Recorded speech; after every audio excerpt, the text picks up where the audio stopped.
शहर और गांव की जिंदगी से दूर कहीं पहाड़ों के बीच में एक घर में रहने वाले 7 अनाड़ी भाइयों की कहानी है फिल्म सत्ते पे सत्ता। इंसानों की बस्ती में इंसान कैसे रहते हैं इससे उन्हें कुछ भी लेना देना नहीं है, ये अपनी दुनिया में ही खुश हैं। पापा क्या होती है? अगर माँ की ममता हो सकती है तो क्या बाप की पापा नहीं हो सकती? पानी से इन्हें घिन आती है, नहाने से इन्हें एलर्जी है और अगर कोई भी साफ सुथरा आदमी इनके बगल से निकल जाए तो उन्हें बदबू आने लगती है। गधे और घोड़ों की लीद से इन्हें खुशबू आती है और इसी के बीच रहना इन्हें पसंद है। यहाँ पर हमें इनके बहुत सारे कॉमेडी सीन्स देखने के लिए मिलते हैं और बाद में एंट्री होती है हेमा मालिनी की, जो आगे चलकर इन भाइयों को ठीक करके रास्ते पर लाती हैं। बेहतरीन कॉमेडी, हसीन वादियां और खूबसूरत गानों से सजी हुई फिल्म सत्ते पे सत्ता को आज कल्ट फिल्मों में गिना जाता है। फिल्म को रिलीज हुए आज लगभग 41 साल से भी ज्यादा हो चुके हैं, लेकिन ये फिल्म आज भी लोगों को पसंद आती है। Amitabh Bachchan, Hema Malini, 7 male actor, 7 female actress, Amjad Khan जैसे विलेन, डबल रोल वाला एंगल, R.D. बर्मन का बेहतरीन म्यूजिक, ऐसा बहुत कुछ था फिल्म सत्ते पे सत्ता में। फिल्म की शूटिंग के वक्त हेमा मालिनी प्रेग्नेंट थी और इसके बहुत सारे सीन्स में हमें उनका पेट भी नजर आता है। इसमें अमिताभ बच्चन के डबल रोल जब बाबू की एंट्री होती है तो हमें एक बेहतरीन बैकग्राउंड म्यूजिक सुनने के लिए मिलता है। R.D. बर्मन साहब ने कैसे एक सिंगर के गले की खराश की आवाज को इसके बैकग्राउंड म्यूजिक के तौर पर बनाया था। ऐसी और भी बहुत सारी बातें हैं फिल्म सत्ते पे सत्ता के बारे में, तो चलिए बिना किसी देरी के आपको ले चलते हैं यादों के उसी सुनहरे दौर में, जब लोग इंटरनेट पर डिपेंड नहीं थे, रील्स का शोर शराबा भी नहीं था और एक सुकून भरी जिंदगी थी। सिनेमा घरों में फिल्में सालों तक चलती रहती थीं और लोग अपनी फैमिली के साथ देखकर इनको सेलिब्रेट किया करते थे। और उस समय तो अमिताभ बच्चन का केवल नाम ही काफी था किसी फिल्म को सुपरहिट करवाने के लिए। 70 के दशक में लोगों ने अमिताभ बच्चन को एंग्री यंग मैन के तौर पर देखा और आगे चलकर अमिताभ बच्चन ने अपने कैरियर में हर तरह के किरदार निभाए, चाहे रोमांटिक रोल हो या फिर कॉमेडी वाला रोल हो। अमिताभ बच्चन हर तरह के किरदार में बिल्कुल परफेक्ट नजर आए। इनमें अमिताभ बच्चन की फिल्म सत्ते पे सत्ता भी बहुत ही यादगार रही, जो 22 जनवरी सन 1982 को रूपम चित्रा के बैनर तले रिलीज हुई थी, जिसकी कहानी लिखी थी ज्योति स्वरूप और सतीश भटनागर ने और डायलॉग्स लिखे थे कादर खान साहब ने। डायरेक्शन की कमान संभाली थी राजेंद्र सिप्पी ने, जो कि इसके पहले विनोद खन्ना के साथ में इंकार जैसी फिल्में बना चुके थे। और सत्ते पे सत्ता के बाद में उन्होंने आगे चलकर कयामत, बॉक्सर, बाजी, अंदर बाहर, शिवा का इंसाफ, लोहा, सत्यमेव जयते, थानेदार, सौगंध, मिस्टर बॉन्ड और ऐसी कई और फिल्में बनाई हैं। फिल्म को प्रोड्यूस किया था राजेंद्र सिप्पी के भाई रोमू एन सिप्पी ने और इसमें हमें एक लंबी चौड़ी स्टार कास्ट देखने के लिए मिली थी। अमिताभ बच्चन, हेमा मालिनी, अमजद खान, रंजीता कौर, सचिन पिलगांवकर, सुधीर, शक्ति कपूर, कंवरजीत पेंटल, कमलजीत सिंह और विक्रम साहू। इनके अलावा मैकमोहन और विजेंद्र घाटके जैसे एक्टर्स भी इसमें हमें नजर आए थे।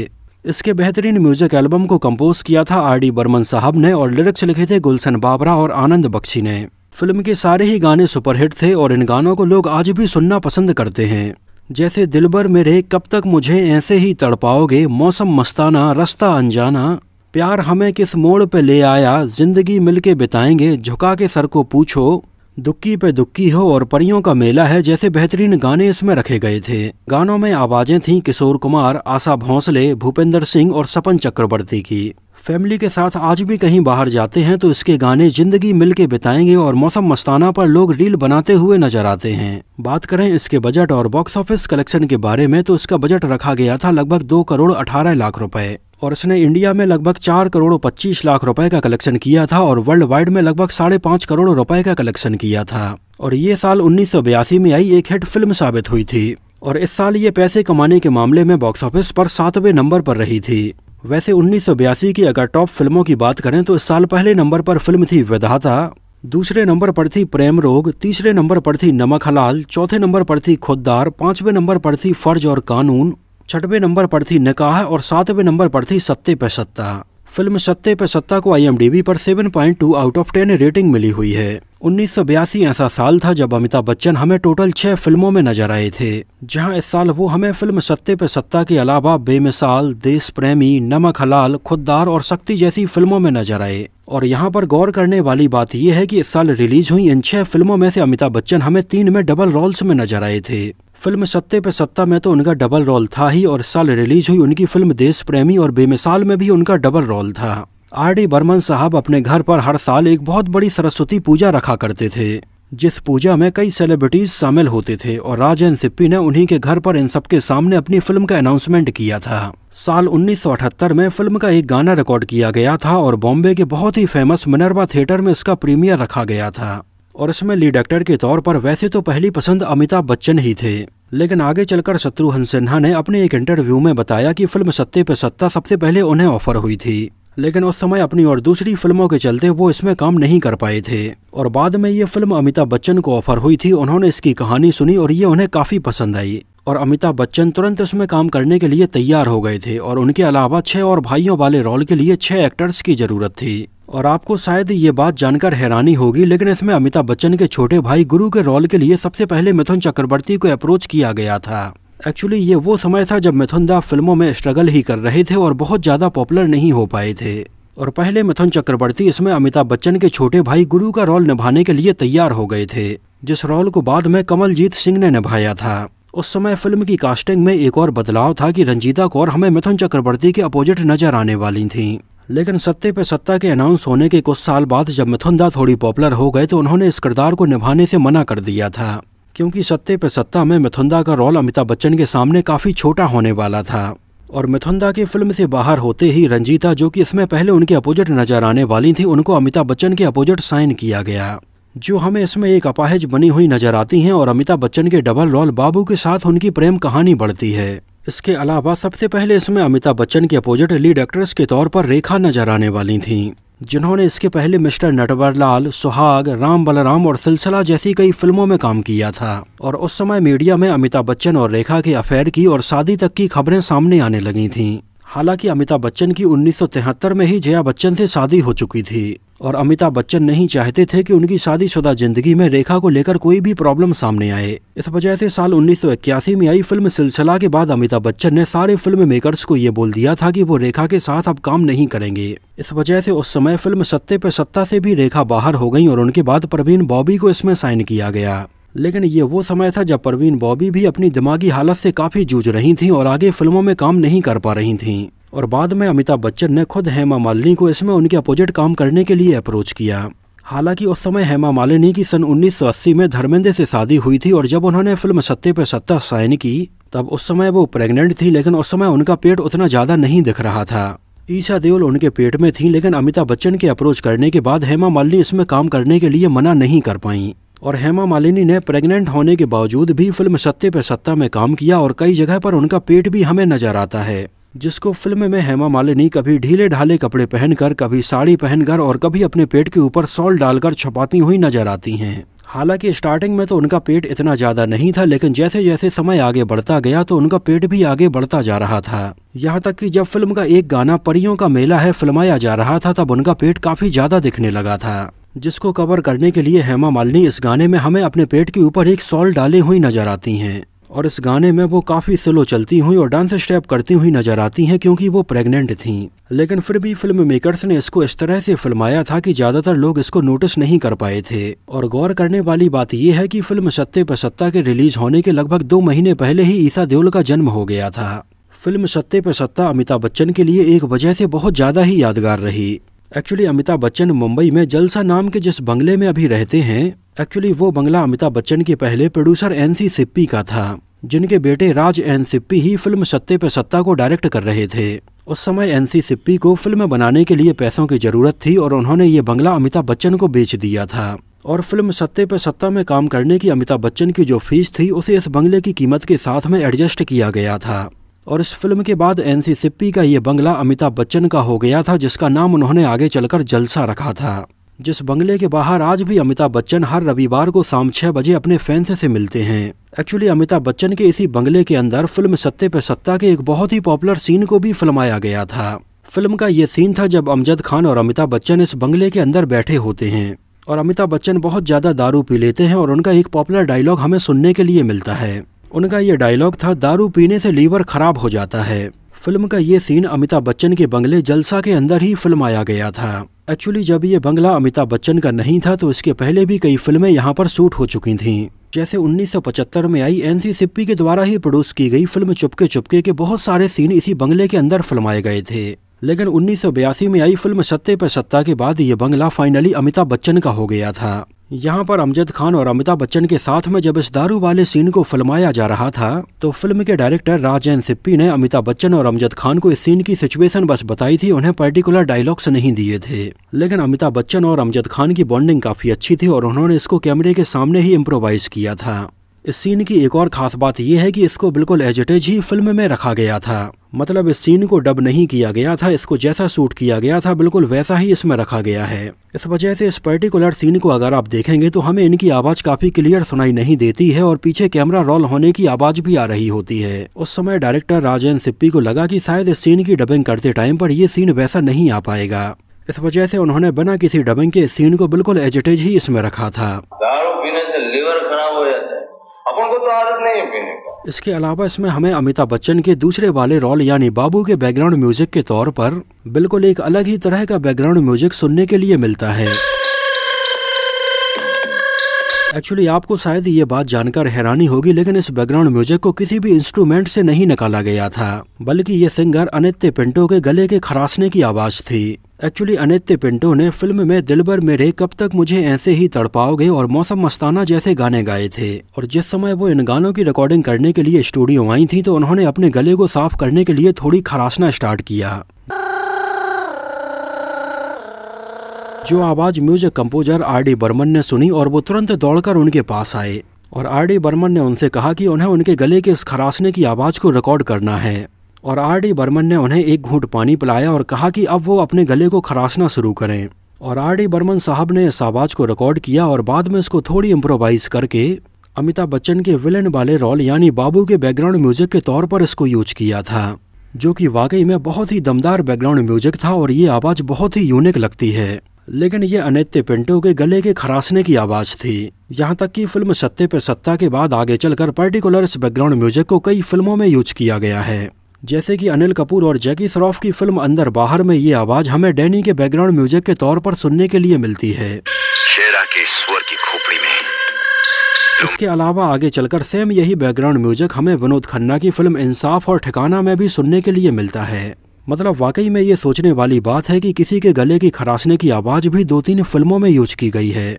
इसके अलावा भी आर.डी. बर्मन साहब ने इसके बैकग्राउंड म्यूजिक को इतना अच्छा बनाया था कि कई फिल्मों में इसके बैकग्राउंड म्यूजिक का आगे भी यूज किया गया है। जैसे इसके एक सीन में जब सचिन हेमा मालिनी को एम्बुलेंस में अपने घर लाते हैं तो वहां पर हमें एक बैकग्राउंड म्यूजिक सुनने के लिए मिलता है।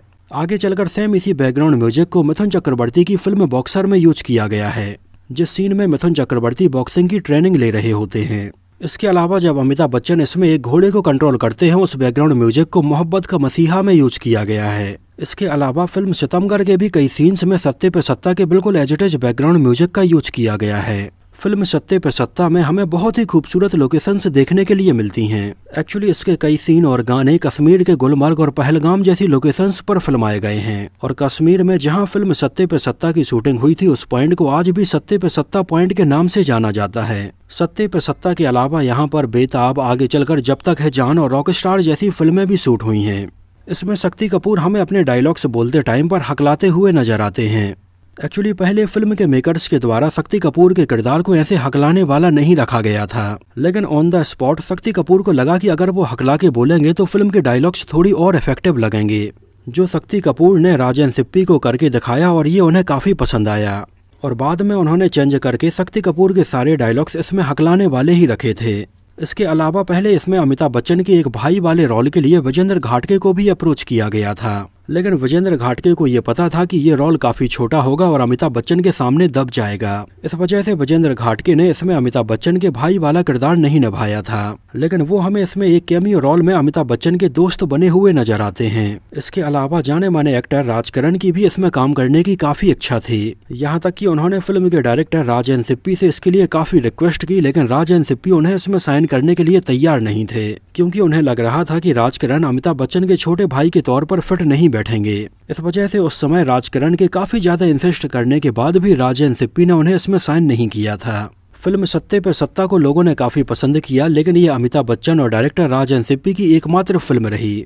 आगे चलकर इन्होंने साथ में एक और फिल्म प्लान की, लेकिन वो फाइनल नहीं हो पाई थी। फिल्म सत्ते पे सत्ता जब रिलीज हुई तो इसमें काम करने वाले काफी सारे लोग अपसेट हुए थे, जिनमें अमजद खान, हेमा मालिनी और रंजीता कौर शामिल थे, जिन तीनों को ही लग रहा था कि उनके सीन्स को इसमें बहुत ज्यादा काटा गया है। लेकिन इस बारे में राजेन सिप्पी का ये कहना था कि उन्होंने फिल्म की कहानी के हिसाब से ही सबके किरदार इसमें रखे हैं और हर किरदार की फिल्म में एक अलग ही इम्पोर्टेंस है, किसी का किरदार छोटा या बड़ा नहीं है। फिल्म सत्ते पे सत्ता का एक सीन था जब अमिताभ बच्चन के विलेन वाला किरदार रंजीता कौर को एक चाकू लेकर डराता है और डर के मारे अपाहिज रंजीता कौर अपने पैरों पर खड़ी हो जाती हैं। एक्चुअली इस सीन को सबसे पहले साल 1971 में आई फिरोज खान की फिल्म उपासना में यूज किया गया था, जहां पर भी हीरोइन अपाहिज होती हैं और फिरोज खान एक चाकू लेकर उन्हें डराने के लिए आते हैं और वो अपने पैरों पर खड़ी हो जाती हैं। फिल्म सत्ते पे सत्ता में हमें जो 7 भाइयों की कहानी दिखाई जाती है, एक्चुअली ये काफी हद तक सन 1954 में आई फिल्म 7 ब्राइड्स फॉर 7 ब्रदर्स से ली गई है। हालांकि फिल्म सत्ते पे सत्ता में कुछ कॉमेडी सीन्स और विलन वाले ट्रैक को बिल्कुल अलग से ऐड किया गया है। एक्चुअली 7 ब्राइड्स फॉर 7 ब्रदर्स से इंस्पायर्ड होकर फिल्म सत्ते पे सत्ता के पहले भी साल 1957 में एक फिल्म कितना बदल गया इंसान के नाम से भी बनाई गई थी, जिसमें भी हमें कुछ ऐसे ही 7 भाइयों की कहानी देखने के लिए मिलती है। और 1982 में आई फिल्म सत्ते पे सत्ता के बाद आगे चलकर सन 2008 में इसमें नजर आने वाले सचिन पिलगांवकर ने आम ही सातपुते के नाम से एक मराठी फिल्म बनाई थी, जिस मराठी फिल्म में सचिन पिलगांवकर ने अमिताभ बच्चन वाला रोल निभाया था। फिल्म के कई सीन्स में अमिताभ बच्चन और उनके भाई चैन खुली की मैन खुली बोलते हुए नजर आते हैं। एक्चुअली अगर आपको याद हो तो इसके पहले सन 1976 में अमिताभ बच्चन की फिल्म अदालत में अमिताभ बच्चन जब बच्चों के साथ खेलते हैं तो चैन खुली की मैन खुली बोलते हुए ही नजर आते हैं, जिस सेम लाइन को उन्होंने आगे चलकर फिल्म सत्ते पे सत्ता में भी बोला था। इसके अलावा इसके बहुत ही पॉपुलर गाने जिंदगी मिलके बताएंगे का म्यूजिक काफी हद तक इंस्पायर्ड था the longest day by Paul Alka के गाने से। इस गाने की लिंक मैं यहाँ पर नीचे डिस्क्रिप्शन बॉक्स में दे दूंगा, तो आप इसको चेक करके देख सकते हैं। आगे चलकर फिल्म सत्ते पे सत्ता में काम करने वाले कई एक्टर्स ने अपना एक्सपीरियंस बताया कि फिल्म की शूटिंग उनके लिए बिल्कुल एक पिकनिक के जैसी थी। कश्मीर की बहुत ही खूबसूरत लोकेशंस में इतने सारे लोगों के साथ में काम करने का एक्सपीरियंस काफी यादगार रहा। शक्ति कपूर ने बताया कि जब भी वो सैड होते हैं तो फिल्म सत्ते पे सत्ता को देख लेते हैं। इसमें 7 भाइयों की केमिस्ट्री को इतने अच्छे से दिखाया गया है जो आज भी आपके चेहरे पर हंसी ला देगी। सचिन ने बताया कि जब कश्मीर में इसकी शूटिंग की जा रही थी तब उस समय अमिताभ बच्चन के साथ में जया बच्चन भी वहां मौजूद थीं और दिन के समय अमिताभ बच्चन फिल्म की शूटिंग करते थे और रात के समय भी अमिताभ बच्चन ज्यादातर उन्हीं लोगों के पास में रहते थे। यहाँ तक कि रात में ये सारे लोग मिलकर जया बच्चन को लड़की की आवाज में प्रैंक कॉल करते थे और बोलते थे कि अमिताभ बच्चन उनके पास में हैं और जया बच्चन भी गुस्से में उनको बोलती थी कि ठीक है अब उनको अपने पास ही रखना। हालांकि जया बच्चन का गुस्सा आज भी कुछ वैसा ही है जो हमें मीडिया के सामने कई बार देखने के लिए मिल जाता है। इसकी पूरी शूटिंग कंप्लीट हो जाने के बाद अमिताभ बच्चन ने इसमें काम करने वाले सारे एक्टर और एक्ट्रेस को अपने घर पर एक पार्टी में बुलाया था और ये सारे लोग फिल्म सत्ते पे सत्ता को आज भी याद करते हैं और हमने जो ये फिल्म देखी है हम भी इसको आज भी याद करते हैं। आगे चलकर इसके कई साल बाद कुछ ऐसी खबरें भी सामने आई कि फिल्म सत्ते पे सत्ता का रीमेक फराह खान बना रही हैं, जिसमें उन्होंने सबसे पहले अमिताभ बच्चन वाले रोल के लिए सलमान खान को अप्रोच किया है और इसमें हमें दीपिका पादुकोण भी नजर आने वाली थी, लेकिन ये फिल्म फाइनल नहीं हो पाई थी। एक समय सोहेल खान भी सलमान खान के साथ में इसका रीमेक बनाने को लेकर प्लान कर रहे थे, लेकिन सलमान खान की डेट्स की प्रॉब्लम के चलते इसका रीमेक नहीं बन पाया था। एक समय कुछ खबरें ऐसी भी आईं कि इसके रीमेक में ऋतिक रोशन को साइन किया जाएगा, लेकिन इसको लेकर भी बात आगे नहीं बन पाई और सत्ते पे सत्ता का रीमेक अभी तक नहीं बन पाया है और अभी आगे भी इस बारे में कोई भी ऑफिशियल खबर सामने नहीं आई है कि इसका रीमेक बनेगा भी या नहीं और बनेगा तो कब तक बनेगा। मुझे तो ये फिल्म और इसकी कॉमेडी बहुत ज्यादा पसंद आई थी। आप लोगों को ये फिल्म कैसी लगी थी हमें कमेंट सेक्शन में जरूर बताना। और आज भी अगर आप ये फिल्म देखेंगे तो इस भागदौड़ भरी जिंदगी से कम 2 से 3 घंटे के लिए आप उसी सुनहरे दौर में चले जाएंगे। इससे जुड़ी हुई अगर आपकी कुछ यादें हैं और अगर आप में से इसको किसी ने उस समय सिनेमा घर में देखा हो तो हमें सिनेमा घर का नाम और शहर का नाम भी जरूर बताना। तो इस वीडियो में इतना ही। अगर ये वीडियो आपको पसंद आया हो, मेरी मेहनत आपको पसंद आई हो तो उसको प्लीज लाइक करके मुझे इस बात का जवाब जरूर दीजिए। तो मिलते हैं किसी नए वीडियो में कुछ और ऐसी ही इंटरेस्टिंग और रोचक बातों के साथ।